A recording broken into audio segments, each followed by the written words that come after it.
네.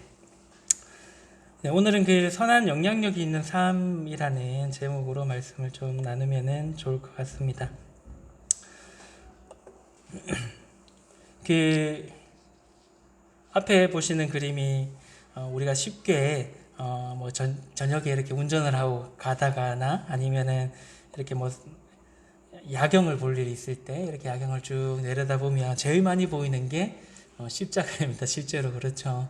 수많은 교회들이 이렇게 막 촘촘하게 이 대한민국 안에 이렇게 놓여져 있습니다. 지금 여기만 보이는 것만 해도 지금 대략 하나, 둘, 셋, 넷, 다섯, 한 10개 넘게 이렇게 보이는 것 같은데요. 뒤에 있는 것까지 하면 더 많겠네요. 하여튼 수많은 교회들이 우리 주변에 쉽게 찾을 수 있는 게 현재 대한민국의 상황입니다. 한때는 이제 통계를 내봤을 때 편의점보다 더 많은 게 교회다라고.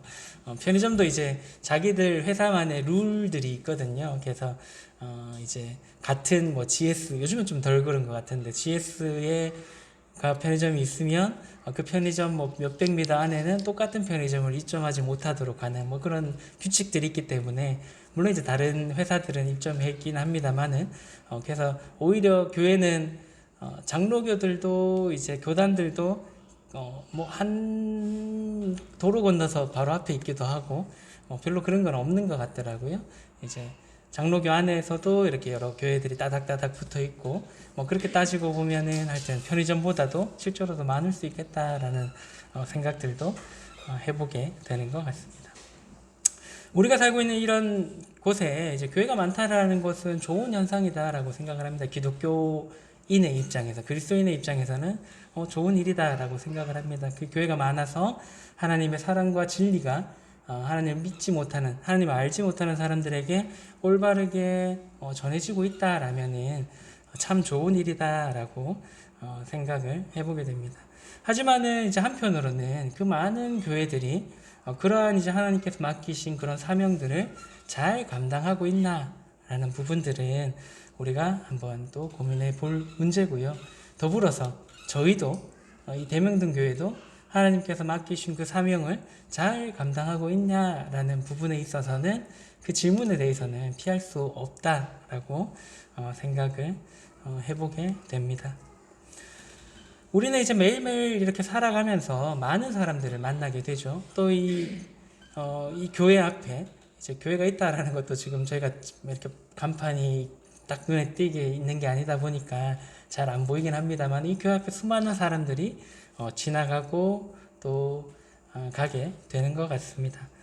우리가 이제 사람을 만나게 되면은 이제 우리가 그 사람에게, 만나는 사람에게 선한 영향력을 주든지 아니면은 우리가 만나는 그 사람으로부터 우리가 어떠한 영향을 받든지 그렇게 되는 것 같습니다. 우리가 느끼든 느끼지 못하든 간에요.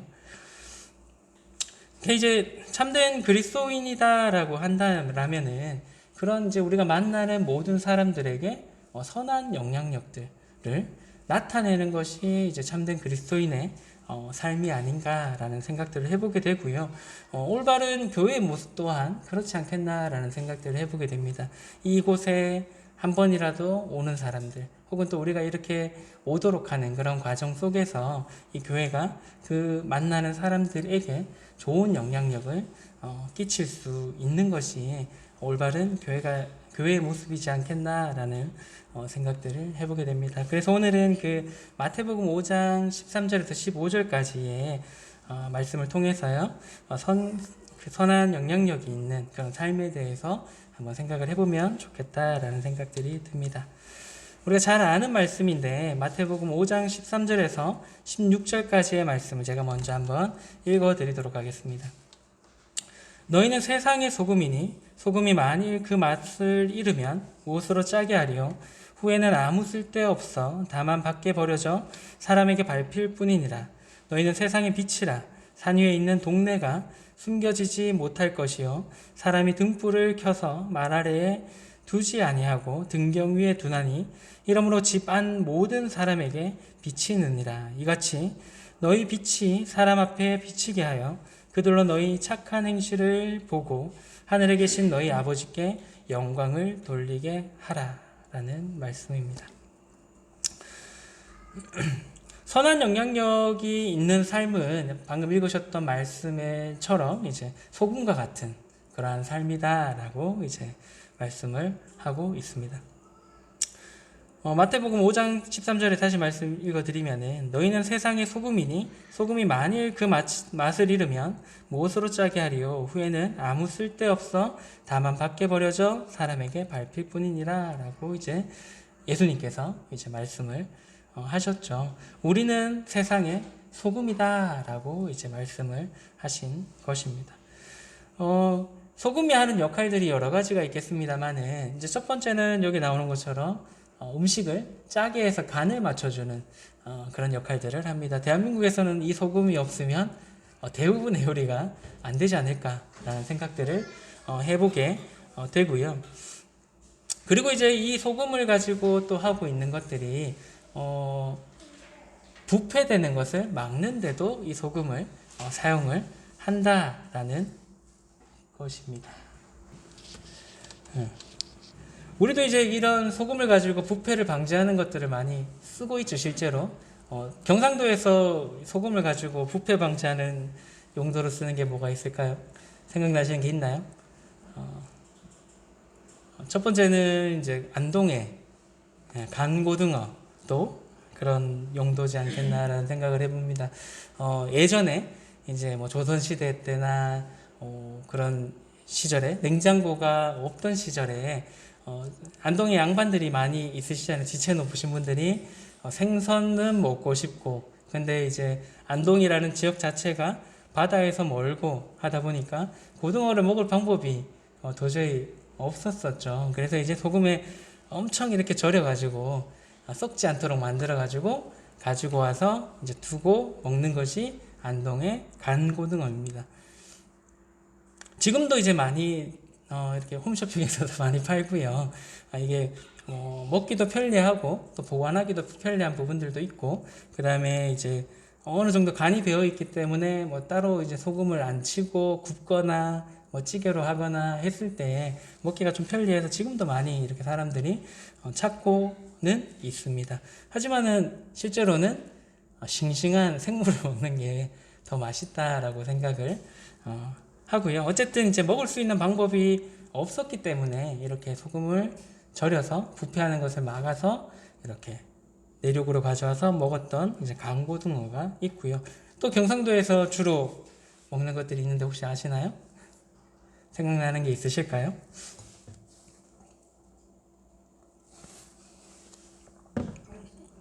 네?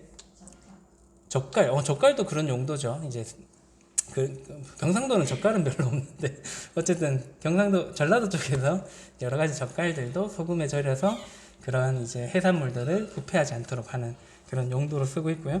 경상도에서 이제 주로 볼 수 있는 돈배기. 예. 저는 이제 개인적으로 이 돈배기를 먹을 수 있는 곳은 고모댁에 갔을 때 명절에 고모댁에 가시면은 이제 돈배기를 이렇게 주시는데 너무 짜서요. 어린 저의 입맛에는 그렇게 맞지 않는 음식이긴 합니다만은 어쨌든 경상도의 제사상에 주로 이렇게 올리는 것 중에 하나인 돈배기, 이제 상어고기죠,가 있다라고 생각을 해보게 됩니다. 어쨌든 이러한 이제 소금의 용도가 물론 짜게 하는 것도 있습니다만은 이렇듯 이제 그런 음식들이 빨리 부패되는 것을 이렇게 막는 그러한 역할들을 하고 있다라는 것이고요. 우리가 이 세상의 소금이다라고 말씀하신 것은 지금 세상이 어떤가요? 죄로 인해서 나날이 이렇게 썩어가고 있다라는 것입니다. 그래서 우리가 이제 이 세상의 소금이 되어서 이 썩어가는 세상 가운데서 이런 세상이 부패되지 않도록 막는 역할을 하는 것이 바로 그리스도인이다라고 이제 생각해 볼 수가 있겠습니다. 세상이 죄로 인해서 어떻게 썩어가고 있나요? 이제 이 사진은 동성로의 퀴어 축제의 사진입니다. 동성애 축제입니다. 동성을 지지하고 또 실제로 동성애이신 분들이 동성로에 모여서 이렇게 축제를 하는 건데요. 이 사람들은 동성로가 성지다라고 얘기할 정도로 이름조차도 동성로다 보니까 굉장히 이 동성로를 사랑합니다. 이제 매년 이 퀴어 축제가 우리는 모르고 있지만은 하고 있고요. 최근 이제 코로나 때문에 이 축제들이 많이 축소되어서 이렇게 언론에 드러나지 않게 이렇게 진행이 되고 있습니다만은 아마 올해는 이제 어느 정도 야외에서의 그런 마스크를 쓰거나 이런 여러 가지 모이는 것에 대한 제재가 풀렸기 때문에 제대로 하지 않겠나라는 생각들, 우려되는 생각들이 듭니다만은 어쨌든 매년 이렇게 하고 있습니다. 대구뿐만 아니라 서울에서도 매년 하고 있고요. 동성애라는 것은 그들이 얘기하는 것은 자기의 선택권입니다. 내가 비록 남자로 태어났지만은 남자를 사랑할 수 있는 권리를 자기 신들은 얘기를 하고 있고요. 마찬가지로 여자들도 여자로 태어났지만은 여자를 사랑할 수 있는 권리. 나는 남자로 태어났지만 여자로 여길 수 있는 권리. 여자로 태어났지만 나는 남자가 같이 여길 수 있는 권리를 얘기하는 것이 이제 동성애이다라고 볼 수가 있겠습니다. 하지만 이 창조의 질서를 무너뜨리는 그런 것이죠. 그래서 동성애에 대해서 성경에서는 어떻게 말씀하고 있나요? 동성애를 하는 사람을 죽이라고 얘기를 하고 있습니다. 하나님께서 그 사람들에게 이스라엘 백성들에게 명령하기를 남자 간의 그런 관계를 가지거나 여자 간의 관계를 가지거나 아니면 동물과의 어떤 관계를 가질 경우에 적발이 되면 그 자리에서 죽이라라고 말할 정도로 강력하게 처벌할 것을 말씀할 정도로 하나님께서 정말로 싫어하시는 그러한 죄 중에 하나가 바로 동성애이다라고 볼 수가 있겠습니다. 하지만 지금은 이 동성애에 대한 부분들이 굉장히 인식이 바뀌었다라는 것이죠.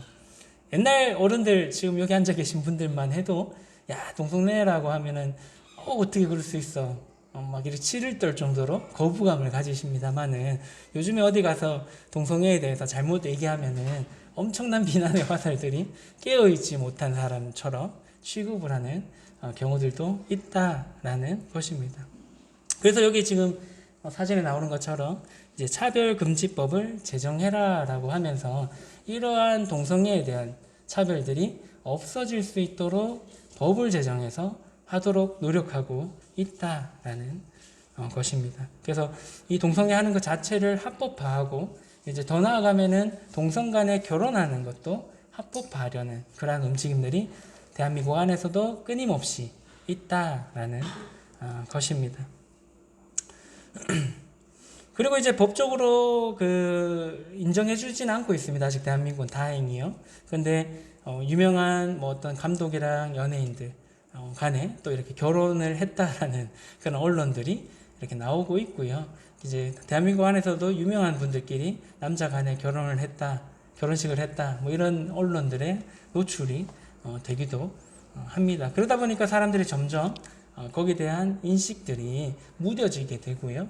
이게 동성애가 그럴 수도 있겠네라고 이해하는 것처럼 이렇게 여겨지고 있습니다만은 점점 이 사회 안에서 이 동성애라는 문제가 크게 이슈가 되지 않는 그러한 것들로 치부가 되어지고 있다라는 것입니다.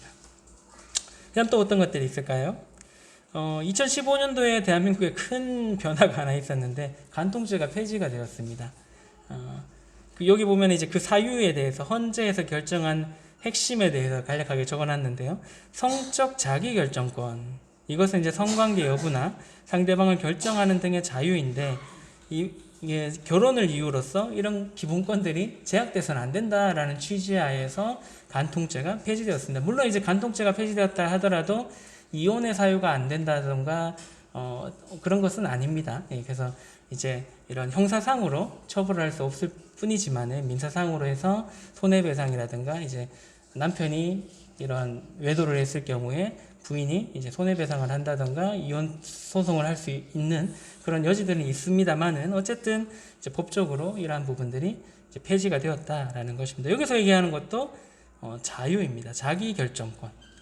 자기 스스로 내가 결정한 건데 부부의 관계 물론 중요하지만 내가 하고 싶은 대로 하겠다라는 것이 이 간통죄의 폐지의 주요한 사유인 것입니다. 그래서 지금 이 세상에 또 대한민국에 있는 수많은 성적인 그런 문제들은 결국엔 내 스스로 내가 알아서 하겠다라는 게 주된 요지죠. 그래서 하나님과도 상관없고 나와 관계된 다른 사람들도 상관없이 그냥 내가 좋으니까 내가 하겠다는데 너희들이 무슨 말을 하느냐라고 주장하는 것이 지금 대한민국 안에서 나타나고 있는 그런 여러 가지 성과 관련된 법제화라든가 문제들의 주된 요지다라는 것입니다.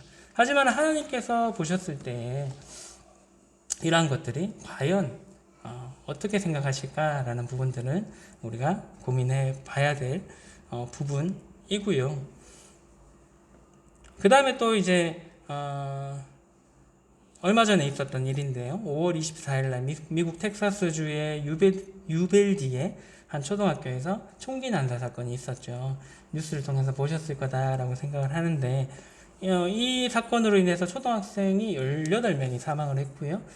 거기 함께 있던 교사들 2명도 이제 사망을 한 사건이 있었습니다. 더 충격적인 것은 이 사건을 일으켰던 사람이 18살 고등학생이었고요.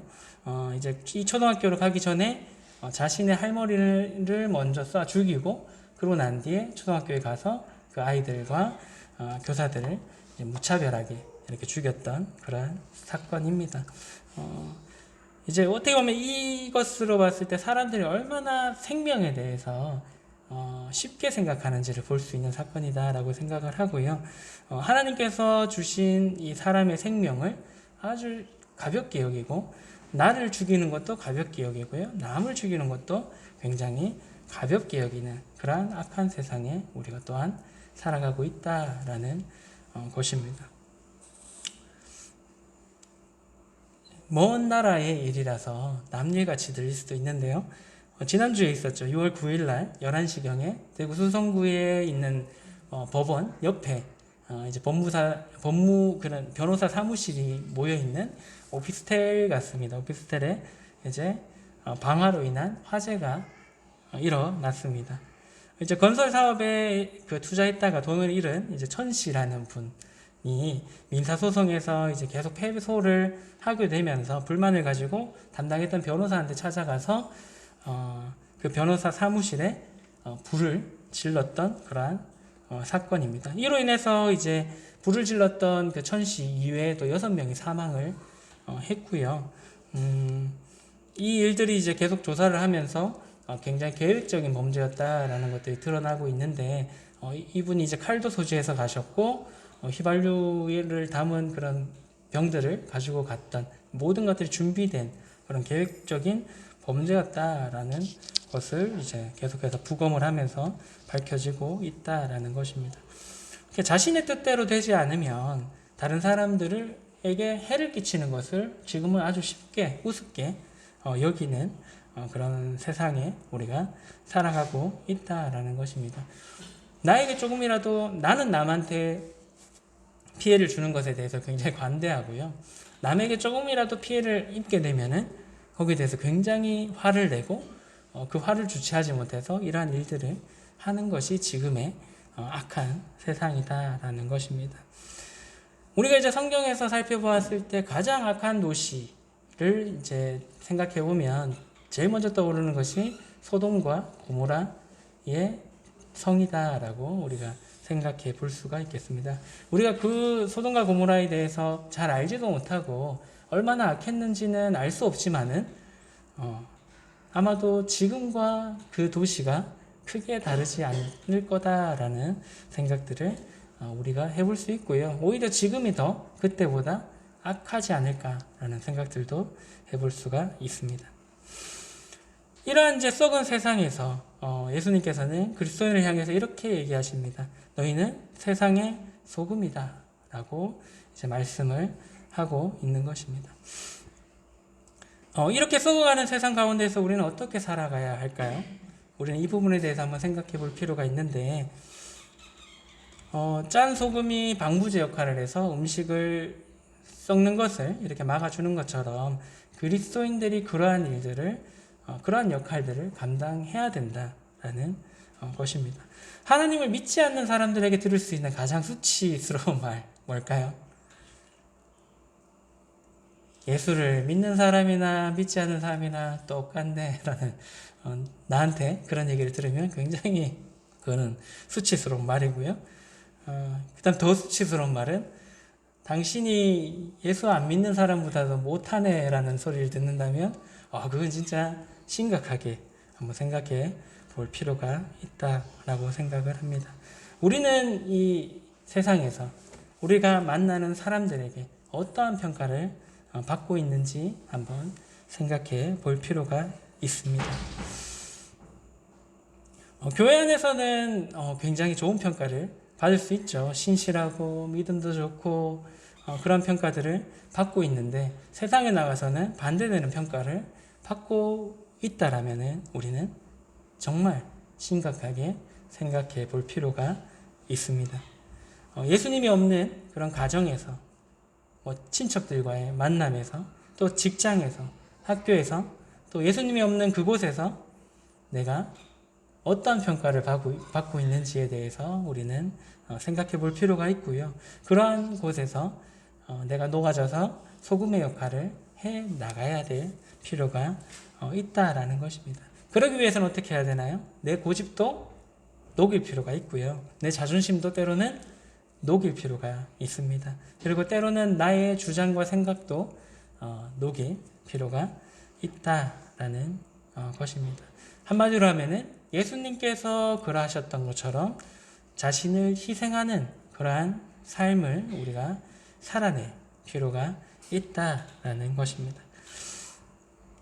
세상의 기준은 하나님과 상관없는 방향으로 계속 흘러가고 있습니다. 앞으로 더욱 그럴 거고요. 더욱 심해질 거다라고 생각을 합니다.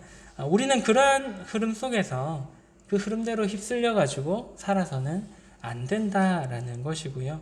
좀 손해를 보는 것 같고 또 바보 같다라는 소리를 들을지 모르겠지만은 하나님의 말씀을 기준으로 해서 그 기준대로 우리가 살아가는 것이 필요하다라는 것입니다. 그것이 바로 소금과 같은 인생, 소금과 같은 삶이다라고 생각을 해보게 됩니다.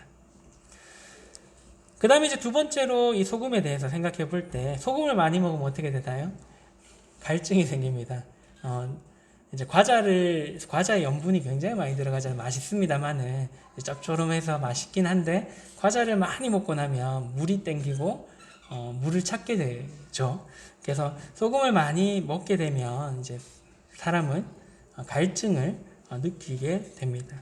그래서 이제 그리스도인들의 그 삶 또한 그런 상대방, 우리가 만나는 사람들에게 그러한 영적인 갈증을 일으키는 그러한 삶을 살 필요가 있다라는 것입니다.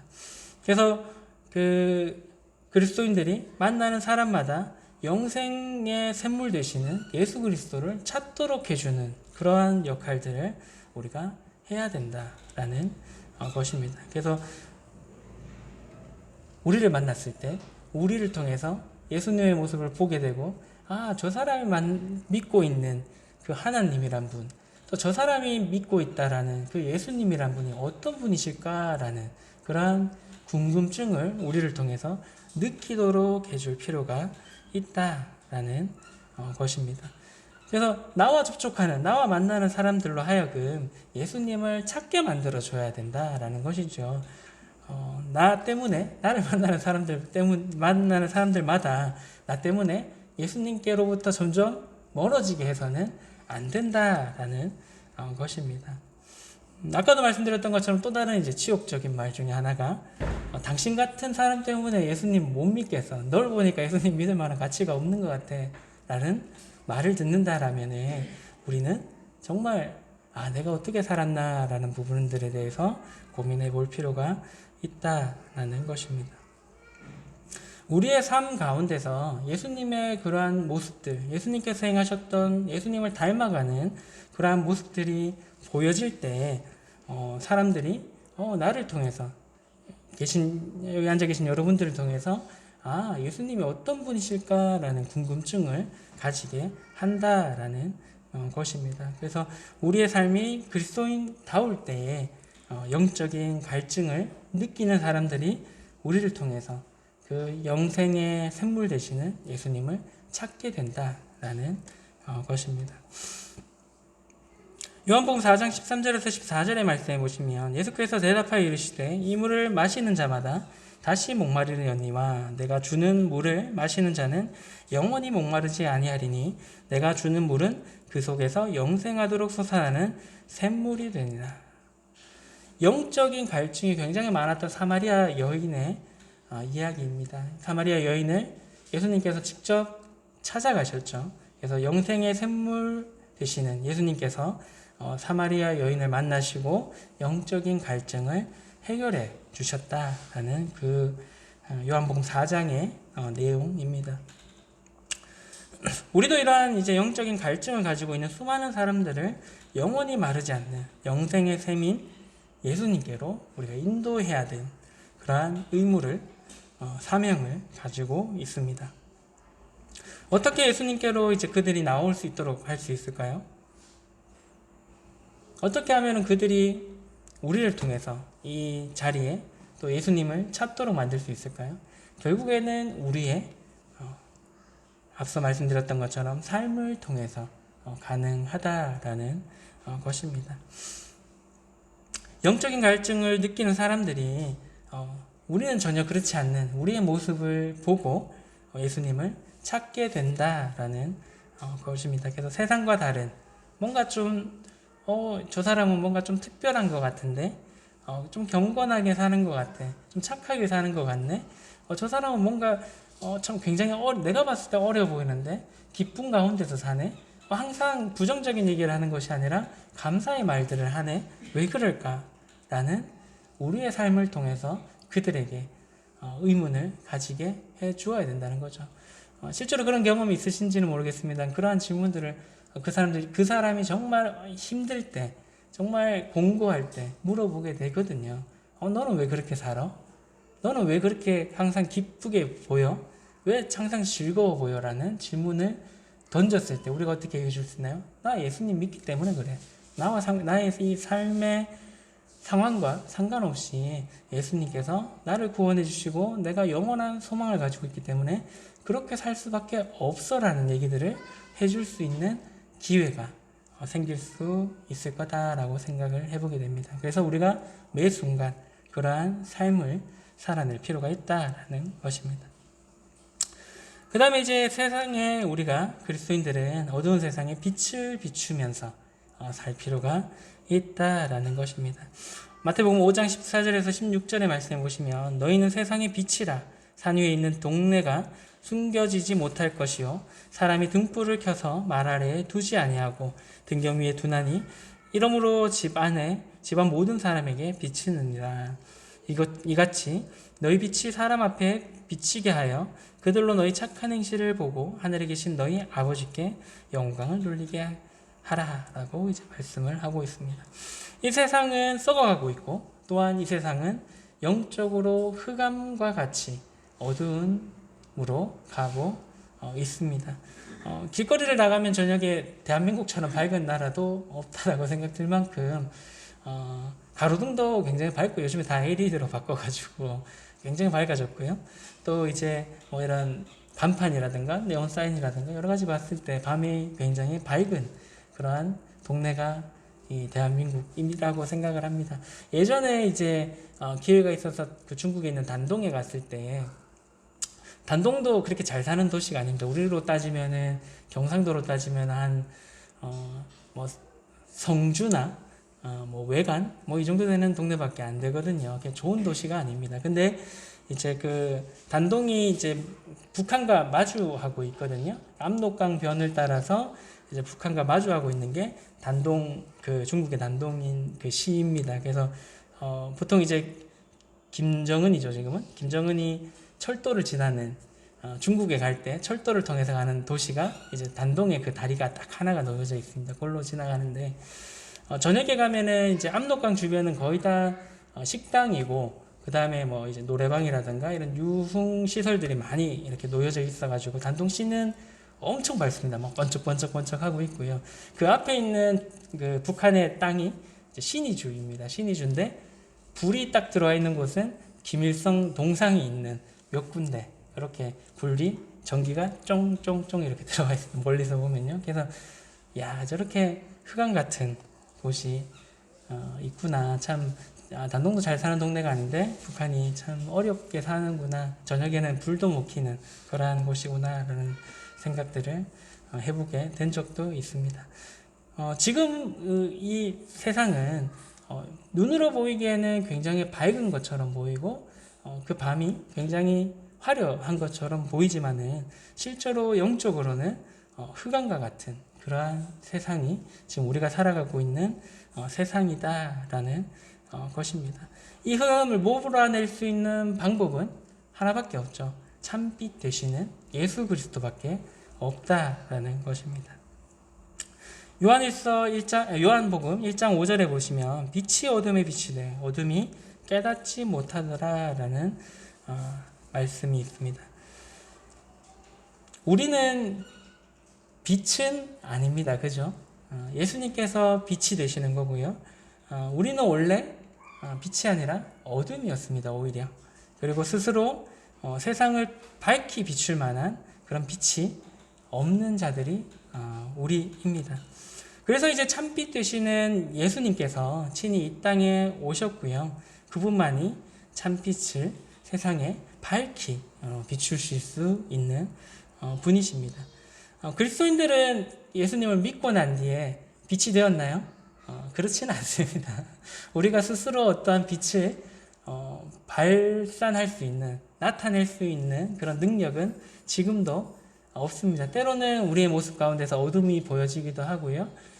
때로는 이제 빛처럼 밝게 비칠 때도 있습니다만은 우리 스스로는 그러한 빛을 여전히 밝힐 수 있는 사람들은 아니다라는 것입니다. 그럼 어떻게 해야 되나요? 그리스도인들은 예수님의 빛을 받아서 그 빛을 세상에 반사시키는 그러한 역할들을 하는 사람들이 바로 그리스도인이다라고 생각해 볼 수가 있겠습니다.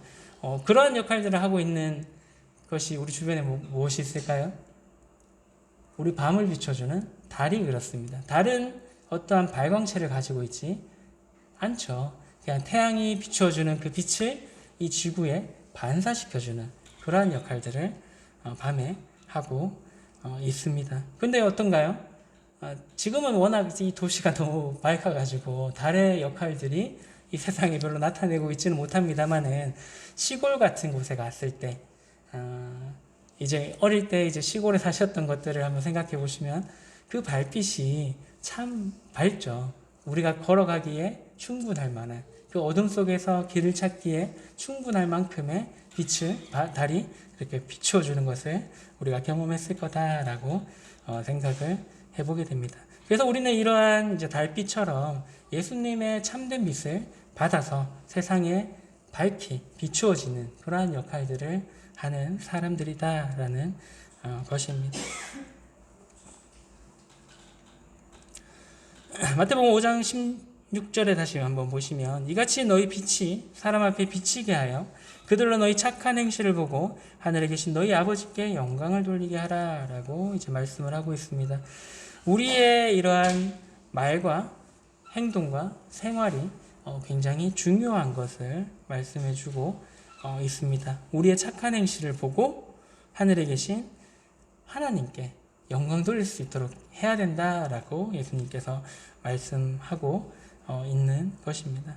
우리가 여러 가지 좋은 말들로 소위 말하는 이빨린 말들로 사람들을 현혹시키고 그 마음들을 얻을 수는 있습니다. 하지만은 우리가 하는 말들을 설득력 있게 해주는 것은 결국에 우리의 행동, 우리의 생활을 보고 저 사람이 말하는 대로 하네 라는 것들을 이제 볼 수가 있게 되는 것이죠. 여기서 말씀하는 것처럼 우리의 착한 행실로 인해서 우리의 삶을 통해서 하나님을 나타낼 필요가 있다라는 것입니다. 그래서 이제 우리를 통해서 그들이 예수 그리스도를 만날 수 있도록 할 수가 있고요. 또 구원에 이르도록 해서 하나님께 영광을 돌릴 수 있도록 하는 그 첫 번째 시발점이 바로 우리의 착한 행실이 될 수 있다라는 것입니다.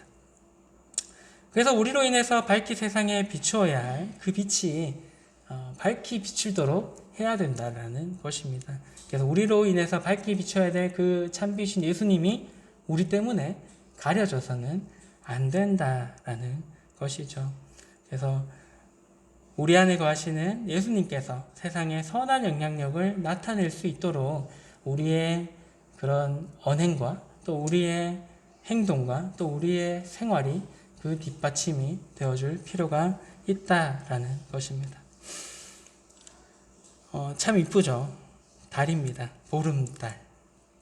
보름달은 세상을 아까 말씀드렸던 것처럼 비추기에 충분합니다. 태양이 물론 더 밝죠. 지금 이제 해가 떠서 전등이 없을 만큼 밝아집니다만은 이 달빛도 굉장히 밝은 빛 중에 하나입니다. 우리는 이렇게 썩어가는 세상, 이제 암흑 같은 어두운 세상을 지금도 살아가고 있고요. 아마도 우리가 죽기 전에 밝은 세상을 보기는 어렵다라고 봅니다. 점점 더 어두워질 거고 점점 더 썩어져 갈 거다라고 생각을 해보게 됩니다. 이 썩어져가는 세상에는 소금이 필요하고요. 또 어두운 이 세상에는 빛이 필요로 합니다. 이 시대에 우리 외에는 소금이 될 자도 없고요. 또 우리 외에는 빛이 될 수 있는 자도 없다라는 것을 우리가 기억할 필요가 있겠습니다. 그렇기 때문에 우리는 예수님께서 말씀하신 것처럼 빛과 소금과 같은 그러한 삶을 살아야 된다라는 것입니다. 그래서 세상으로부터 영향을 받는 그러한 삶이 아니라 내 안에 계신 예수 그리스도로서 세상에 영향을 주는 그러한 삶을 우리가 살아갈 필요가 있다라는 것입니다. 그래서 세상의 많은 사람들이 우리를 통해서 하나님께로 돌아오게 하는 그러한 일을, 그러한 역할을 우리가 감당해 나가야 된다라는 것입니다. 우리 때문에 예수님이 궁금해져야 되고요. 우리 때문에 하나님이 궁금해질 필요가 있는 거죠. 그리고 또 우리 때문에 하나님께서 말씀하신 이 성경에 어떠한 얘기들이 적혀 있는가라는 것들이 궁금하도록 우리가 만들어야 된다라는 것입니다. 그러한 역할을 하는 사람들이 바로 예수님을 개개인의 마음에 모시고 사는 바로 우리 그리스도인이다 라는 것입니다. 파스칼은 이러한 얘기를 했다라고 합니다. 하나님의 능력 다음으로 이 세상에서 가장 큰 영향력을 발휘하는 것은 조용한 가운데서 행해지는 거룩한 삶이다 라고 얘기했다라고 합니다. 하나님의 능력만큼 이 세상에 큰 영향력을 주는 것은 없습니다.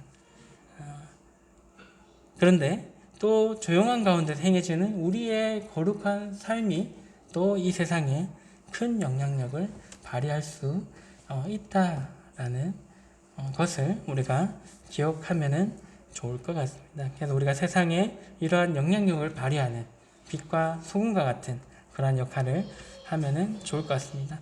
마지막으로 말씀 한 구절 보고 마치도록 하겠습니다. 사도행전 11장 25절에서 26절까지의 말씀인데요.